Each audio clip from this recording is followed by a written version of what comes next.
मानव तस्करी के शक में 4 दिनों से फ्रांस की राजधानी पेरिस के पास एक एयरपोर्ट पर फंसा हुआ विमान आखिरकार भारत पहुंच गया है।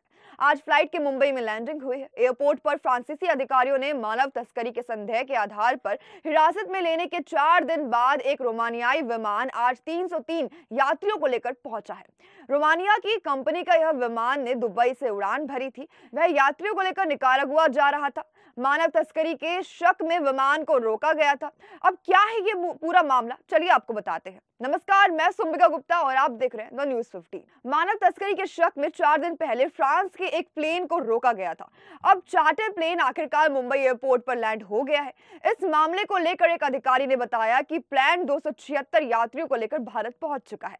इस विमान में ज्यादातर भारतीय हैं। उन्होंने आगे बताया कि विमान एयरबेस A340 सुबह 4 बजे के आसपास मुंबई पहुंचा। इस विमान ने वहां के टाइम के हिसाब से 2:30 पर पेरिस के पास वेट्री हाईवे अड्डे से उड़ान भरी थी, लेकिन इसमें देरी हुई। बताया गया कि विमान में 50 यात्री लौटना नहीं चाहते थे क्योंकि उन्होंने फ्रांस में रहने के लिए अर्जी दी है। बाद में यह विमान कुछ यात्रियों को छोड़कर मुंबई के लिए निकला।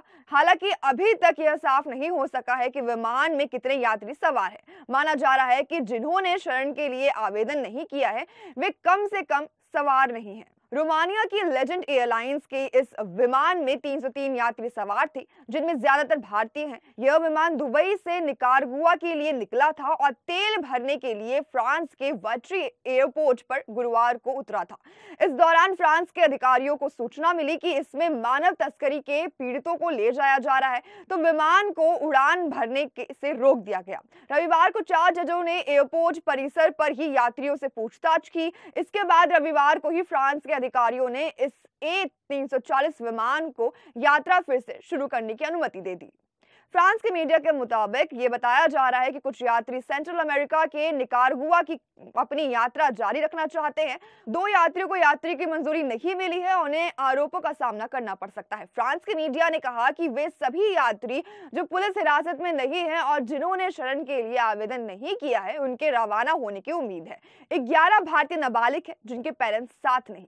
300 भारतीयों में से 21 महीने का बच्चा और 11 भारतीय नाबालिग हैं जिनके माता पिता उनके साथ नहीं हैं। जजों की पूछताछ के दौरान कुछ लोग हिंदी में बात कर रहे थे तो कुछ लोगों ने तमिल भाषा का उपयोग किया है। ऐसे में अनुमान लगाया जा रहा है कि प्लेन में साउथ इंडिया के लोग भी मौजूद थे। एयरपोर्ट पर भी रहने खाने का इंतजाम किया गया था। फ्रांस में सभी लोगों के लिए एयरपोर्ट पर ही रहने और खाने की व्यवस्था की थी। बच्चों की पढ़ाई के लिए ट्यूटर रखे गए थे। यहाँ रोज भारतीय अधिकारी उनसे मुलाकात करते रहते थे। वहीं फ्रांस ने फ्लाइट ऑपरेट कर रहे प्राइवेट जेट के क्रू मेंबर्स से भी पूछताछ की थी। इसके बाद उन्हें आजाद कर दिया गया। एयरलाइंस की वकील ने मानव तस्करी के किसी भी तरह से शामिल होने से इनकार किया है। फ्रांस में मानव तस्करी के 20 साल तक की सजा का प्रावधान है। खबरों के मुताबिक यात्रियों ने सेंट्रल अमेरिका के निकारागुआ के जरिए अवैध रूप से अमेरिका का कनाडा में घुसने की योजना बनाई होगी।